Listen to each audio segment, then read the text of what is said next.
Everyone knows about Charles II of Spain, the jaw, the drooling, the tongue too big for his mouth. If you have even a passing interest in European history, you have heard of the bewitched king. He's the poster child for what happens when a royal family marries itself into genetic ruin. What almost nobody knows is that Charles was not the most inbred Habsburg who ever lived. That distinction belongs to his niece, a woman named Maria Antonia of Austria, born in Vienna on January 18, 1669, and dead by Christmas Eve, 1692. She was 23 years old. Her inbreeding coefficient was 0.3053. That number needs context to mean anything, so here it is. An inbreeding coefficient designated F measures the probability that any two copies of a gene in a person are identical because they were inherited from the same ancestor on both sides. An F of 0 means no inbreeding at all. The average for the general European population in the 17th century was somewhere between 0.001 and 0.005. The average across all Spanish Habsburg kings was 0.129. A child born from full incest between siblings scores 0.25. A child born from a parent and their own offspring also scores 0.25. Maria Antonia exceeded both. She was, in measurable genetic terms, more inbred than the biological product of the most forbidden human mating possible. Charles II, the man whose autopsy reportedly described a heart the size of a peppercorn, scored 0.254. Philip III of Spain scored 0.218. Don Carlos, the mad son of Philip II, scored 0.211. Maria Antonia beat every single one of them, and yet it is Charles whose face appears in every thumbnail, every documentary, every list of history's most famous genetic disasters. Maria Antonia does not even get a mention. She should be the headline. She lived 23 years and buried 2 newborn sons. She watched her husband leave her for another woman while she was pregnant with their 3rd child. She died alone at 5:30 on a December morning while the rest of Vienna slept. And within 7 years of her death, her only surviving son was dead too, probably poisoned. And Europe was on fire in a war that would kill 700,000 people. To understand Maria Antonia, you have to understand her mother first, because her mother is someone you have already seen. If you have ever looked at a painting called Las Meninas by Diego Velazquez, the little blonde girl at the centre of it, surrounded by handmaidens and a large dog, the one in the wide silvery dress looking straight out at you with an expression somewhere between boredom and royal composure, that girl is Margaret Theresa of Spain. She was 5 years old when Velazquez painted her in 1656. Margaret Theresa was born in the Royal Alcazar of Madrid on July 12, 1651. Her father was Philip IV of Spain. Her mother was Mariana of Austria. Those two were uncle and niece. Philip was 23 years older than his wife, and she was his sister's daughter. The Habsburgs had been doing this for generations, swapping brides between the Spanish and Austrian branches of the family like livestock between neighbouring farms, and by the 1650s the genetic consequences were becoming hard to ignore. Philip III of Spain had an inbreeding coefficient of 0.218. Mariana of Austria scored 0.155. The numbers were climbing with every generation, and nobody cared, because blood purity was more valuable to the Habsburgs than blood that worked properly. Philip adored his daughter. He called her Mi Alegria, my joy. Courtiers called her El Angelito, the little angel. She was bright, musical, reportedly charming. She was also a political asset of extraordinary value, because the Spanish branch of the family was running out of healthy male heirs and needed her married well. The groom they picked was Leopold I, Holy Roman Emperor. He was her mother's brother, her uncle, and he was 26 years old. She was 15 when the proxy ceremony took place in Madrid on April the 25th, 1666. The relationship between Leopold and Margaret Theresa was not just one kind of consanguinity, but two. He was her uncle through her mother's side, and they were also first cousins once removed through the Habsburg paternal line. Two separate paths of shared blood, converging on the same marriage bed. Their parents, Philip IV and Mariana, had also been uncle and niece. So had Ferdinand II and his wife. The Habsburgs were not just making the same mistake repeatedly, they were compounding it, each generation doubling down on the genetic wager the previous generation had already lost. Margaret Theresa arrived in Vienna that November after a long overland journey, and the full wedding ceremony was held on December 12th. Leopold called her Gretel. She called him Onkel, which means uncle, because that is what he was. She called him that for the rest of her short life. By all accounts, they were genuinely fond of each other, which makes the whole thing harder to think about rather than easier. Leopold was the most cultured ruler in Europe, a man who composed over 200 works including masses, oratorios, ballets, and more than 150 Italian-language arias. His court at the Hofburg spent 60,000 gulden a year on musicians. Nearly 400 new compositions premiered there during his reign. Margaret Theresa loved music too, and Leopold wrote operas to entertain her. They shared a language of strings and voices, if not of genetics. Velazquez had painted Margaret Theresa multiple times before the move to Vienna, and each canvas served a specific political function. The pink dress portrait from 1653 or 1654 showed her as a toddler. The famous blue dress in 1659, now hanging in the Kunsthistorisches Museum in Vienna, showed her at 8, poised and serious. Las Meninas itself from 1656 captured her at 5 in the company of her attendants. These canvases were sent north to Vienna so that Leopold could monitor how his betrothed was growing up, watching her body change through the most accomplished brush in Europe. They were, if you want to be precise about it, the most beautiful arranged marriage portfolio ever assembled. A series of masterpieces commissioned so a man could inspect his niece from a comfortable distance before collecting her. What followed was 6 years of relentless pregnancy. Margaret Theresa conceived 6 times. She delivered 4 living children and suffered 2 miscarriages. The survival rate among the live births was catastrophic, though by Habsburg standards it was not unusual. The Alvarez study showed that of 34 children born to Spanish royal families between 1527 and 1661, 29.4% died before their first birthday and half were dead before age 10. The rate in Spanish villages at the same time was around 20%. Margaret Theresa's children were dying at the dynasty's usual pace, which was faster than the peasantry's. Ferdinand Wenceslaus, born September 28, 1667, dead at 3.5 months, January 13, 1668. Then Maria Antonia, born January 18, 1669. She lived. John Leopold, born February 20, 1670, dead within hours of arriving in the world. Maria Anna Josepha, born February 9, 1672, dead 2 weeks later on February 23rd. 4 babies, 3 of them gone before they could sit up on their own, 1 survivor. Margaret Theresa was 4 months into a 7th pregnancy when she died on March 12, 1673. She was 21 years old. She's buried in the imperial crypt beneath the Capuchin church in Vienna. There is a detail about Margaret Theresa that most sources quietly pass over.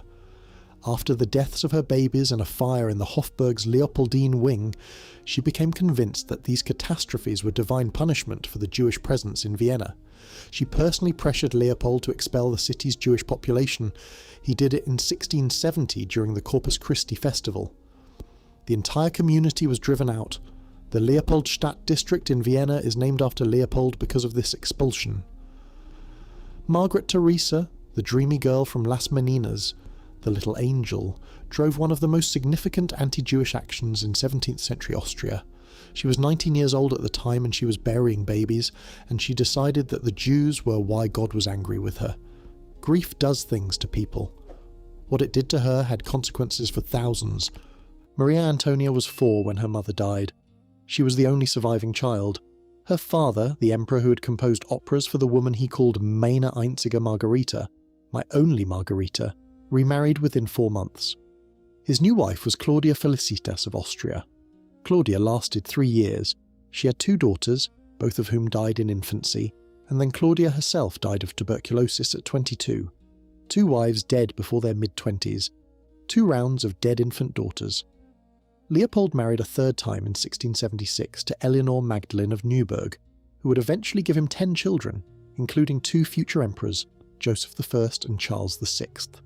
There is no recorded friction between Eleanor and her older stepdaughter, which tells us either that Eleanor was a decent person, or that Maria Antonia had learned very early how to be invisible in her own home. By the time she was 9, Maria Antonia had gone through 3 mother figures and watched her father cycle through grief, remarriage, grief, and remarriage again. Her first half-brother Joseph was born in 1678, and his arrival instantly demoted her on the imperial succession. She had been Leopold's only surviving child for 9 straight years. Then a male heir appeared and she was not. For nearly a decade she had been, in dynastic terms, the most valuable person Leopold possessed. The daughter of the dead wife he still mourned, the heiress to Spain through her mother's blood, the child for whom alliances were being negotiated across Europe. When Joseph arrived, all of that shifted. She was still useful as a marriage piece, but she was no longer essential. Her half-brother Charles, as the future Charles VI, came along in 1685. The Hofburg was filling up with Eleanor's children, while Maria Antonia occupied the strange position of eldest child from a dead first marriage, surrounded by a new family that was not quite hers.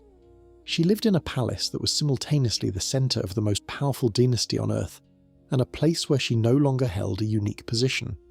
Contemporaries describe her as introverted, serious, marked by quiet ways, religious, reserved, and musical like both her parents.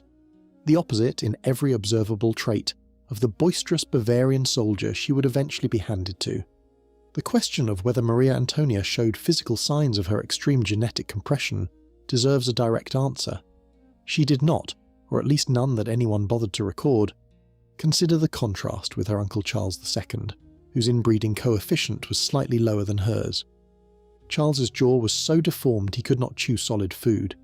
His tongue was too large for his mouth. He did not walk until age 8. He did not speak fluently until 4. He suffered from hydrocephalus, epilepsy, possible pituitary failure, and a combination of autosomal recessive disorders that modern geneticists are still trying to catalogue. When he died in 1700, the autopsy reportedly described a body that did not contain a single drop of blood, a heart the size of a peppercorn, corroded lungs, gangrenous intestines, a single testicle that was black as coal, and a head full of water. That was what the Habsburg genetic project produced at its most visible extreme. Maria Antonia, with a higher F score than Charles, showed none of that on the surface. She was articulate, capable, musically talented, and physically ordinary enough that nobody thought it worth documenting otherwise. The 2009 Alvarez study in PLOS ONE, which analysed a 16-generation pedigree of more than 3,000 individuals, offers an explanation for this apparent contradiction. Inbreeding does not always express itself as visible deformity. The genetic load can concentrate in the immune system, in reproductive capacity, in the ability to survive the trauma of childbirth. Maria Antonia's body held together on the outside. Everything underneath was compromised.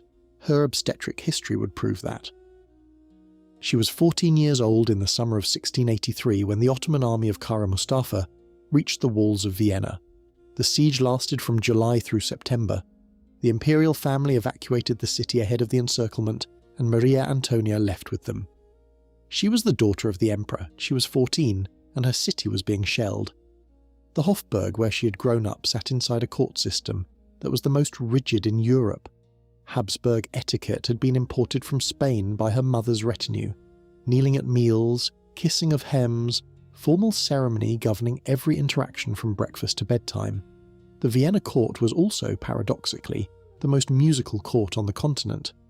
Leopold's spending on music was extraordinary. 60,000 gulden a year went to maintaining an orchestra and commissioning new works. Operas, ballets, oratorios, masses. Maria Antonia grew up in a palace where the formality was suffocating and the music was magnificent. Among the dead during the siege was Alessandro Poglietti, the court organist who almost certainly taught Maria Antonia to play. He was killed during the fighting. The siege was broken on September 12th by the cavalry charge of John III Sobieski of Poland, and the city was saved. Maria Antonia returned to a Hofburg scarred by months of bombardment, and missing one of the people who had given her access to the only art form that seemed to matter to her. She was 14, she had lost her music teacher to a war, and the world she lived in had almost been erased. This was a child who did not get to be a child for very long. Now the political dimension. This is where her story turns from private tragedy into a kind of slow-motion continental catastrophe. From the age of 4, Maria Antonia was the heiress presumptive to the entire Spanish Empire. Her uncle Charles II was sickly, probably impotent, and produced no children across 2 marriages. Her grandfather Philip IV had laid out the line of succession through Margaret Theresa's offspring, which meant Maria Antonia had a legal claim to Spain, the Spanish Netherlands, Naples, Sicily, Milan, the Philippines, and most of South and Central America. She was 4 years old and technically in line to inherit more territory than any woman alive. At age 6 in 1675, she was proposed as a bride for Charles II himself, her own uncle. He was 14. The Habsburgs, having just produced Maria Antonia with an inbreeding coefficient exceeding full sibling incest, proposed to fold her right back into the same genetic circle. The logic, if you can call it logic, was that marrying her to Charles would keep Spain and Austria unified under one dynasty forever. Uncle and niece. Again. For the third time in 3 generations. Charles turned her down, not on moral grounds, never on moral grounds, but practical ones. He wanted a bride old enough to produce heirs quickly, and a 6-year-old would require a decade of waiting before she could be put to reproductive use. That is how this family thought about its women. Timelines and fertility windows. Charles married Marie-Louise of Orleans instead. She was barren. He married again after Marie-Louise died. His second wife, Maria Anna of Neuburg, was also barren. Neither produced the heir Spain needed, which meant that Maria Antonia's claim only grew stronger with every childless year that passed. Leopold, however, had no intention of letting the Spanish Empire fall to his daughter and her future husband. He wanted Spain for his sons. This is the pivot that turns a family tragedy into a European catastrophe. In 1685, as a secret precondition of Maria Antonia's marriage to Maximilian Emanuel, Elector of Bavaria, Leopold forced his 16-year-old daughter to sign a renunciation of all her Spanish claims. She signed them away in favour of Leopold's male heirs from his third marriage, her own half-brothers Joseph and Charles. She was 16. She signed under pressure from her father, the Emperor, as the price of being permitted to marry at all. The Spanish Council of State found out about the document and refused to recognise it. King Charles II personally wrote to Leopold in 1687 to protest, declaring his niece still in line for the Spanish throne. The Spanish position was blunt. The renunciation had been extorted from a minor and had no legal standing. That rejected piece of paper is one of the direct legal triggers of the war that came later, a signature forced on a teenager by her own father. The wedding took place on July 15th, 1685 in Vienna. Maria Antonia was 16. Maximilian Emanuel was 23. He was called Der Blaue Kurfürst, the Blue Elector, for his blue uniform. He was charismatic, ambitious, militarily gifted, and had been one of the heroes who broke the Ottoman siege 2 years earlier. He had fought the Turks across multiple campaigns in Hungary and earned a reputation as one of the finest battlefield commanders of his generation. He was everything Maria Antonia was not: loud, physical, extroverted, comfortable in the field. The match was political, not personal. The deal was straightforward. Bavaria would become a key Habsburg ally against France. In return, Maximilian would receive prestige, an eventual governorship of the Spanish Netherlands, and a wife whose bloodline connected him to the richest inheritance in Europe.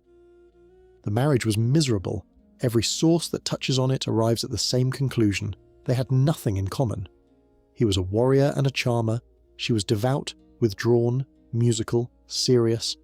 They occupied the same household the way furniture occupies a room, present but unconnected. Maximilian's affairs were notorious even by the generous standards of Bavarian aristocratic life. The Countess Caunitz was the name most consistently attached to Maria Antonia's misery. When Maximilian was appointed governor of the Spanish Netherlands in late 1691 and departed for Brussels, he took the Countess with him openly. Maria Antonia was pregnant at the time with the child who would become the most fought-over infant in European diplomatic history, and her husband left for another country with another woman. She returned to Vienna, to her father's court, to the Hofburg where she'd been born 22 years earlier. She went home because she had nowhere else to go. Contemporaries at the time assumed she would never return to Maximilian. The marriage, such as it was, appeared to be over in every sense except legal. The pregnancy was her third in 3.5 years. The first 2 had produced nothing but grief. Leopold Ferdinand, born May 22, 1689, was dead within days. Some sources say 2. Anton, born November 19, 1690, was dead at birth or within hours. 2 sons, both gone before their mother could learn whether they would survive their first week. The third pregnancy, in the autumn of 1692, ended differently. Joseph Ferdinand Leopold was born on October 28th at the Hofburg. He lived. He breathed. He survived his first week, his first month, past every milestone his brothers had failed to reach. Maria Antonia did not get long with him. After the birth, she fell into what contemporaries described as a deep state of melancholy. In 17th century medical language, this likely means severe postpartum depression, though the line between depression and the early stages of puerperal sepsis is not always clean. Streptococcus pyogenes, the bacterium behind childbed fever, killed roughly half of all women who contracted it in the era before antibiotics. It began with fever and abdominal pain, and progressed to systemic infection. For a woman with Maria Antonia's genetic burden, the mathematics were even worse. The 2024 follow-up to the Alvarez study found that inbred Habsburg women faced a postpartum mortality hazard ratio of 2.36, which means they died after childbirth at more than double the rate of their less inbred counterparts. The p-value on that finding was 0.0008. It is not a guess. Maria Antonia died at 5:30 in the morning on December 24th, 1692, Christmas Eve. She was 23 years old. Her son Joseph Ferdinand was 8 weeks old. Her husband was in Brussels with his mistress. Per her own will, she was buried beside her mother in the imperial crypt. She had lost Margaret Theresa at age 4. She was reunited with her at 23, in a crypt beneath a church in the city where both of them had lived too briefly. Her sarcophagus, made by Thomas Koch of Munich in lead alloy, is unusual even by Habsburg standards. The lid is steeply sloped, higher and sharper than most coffins in the crypt. A crucifix runs the full length of it. Beneath the crucifix sits a skull with crossed bones. The sides bear her monogram, MACIB, for Maria Anna, Kurfürstin in Bayern, Electress in Bavaria. Corner handles, an archducal crown, dual coats of arms. The Latin inscription describes her as a princess most illustrious by birth, marriage, offspring, and death. A second line reads like accidental poetry. She met death with Austrian piety, 2 months after childbirth, like the dawn that extinguishes after birthing the son to the world. That son, Joseph Ferdinand, was raised in Brussels by his father, who had moved on with striking efficiency. Joseph Ferdinand never knew his mother. He was brought up in the court of the Spanish Netherlands while his father governed the territory, and kept company with whichever woman was not his dead first wife. He was 6 years old when Europe decided he was the answer to the continent's most dangerous political question. With Charles II dying childless, Spain and its territories needed an heir. The 2 main candidates were a Habsburg archduke and a Bourbon prince, and giving Spain to either family would upset the continental balance of power so badly that a general war was almost guaranteed. Joseph Ferdinand was neither Habsburg nor Bourbon. He was a Wittelsbach, Bavarian. The son of a Habsburg mother, yes, but technically outside both competing dynasties. France, England, and the Dutch Republic all agreed he was the only acceptable compromise.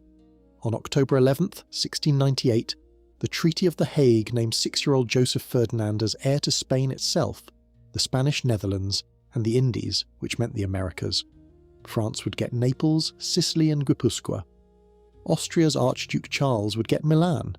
It was an elaborate partition designed to prevent any single dynasty from dominating Europe. Then, a month later, Charles II went further.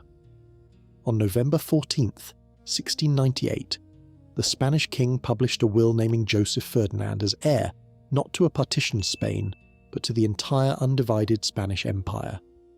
A child who had lost his mother at 8 weeks, the son of the most genetically inbred princess in Habsburg history, was about to inherit the largest empire on earth.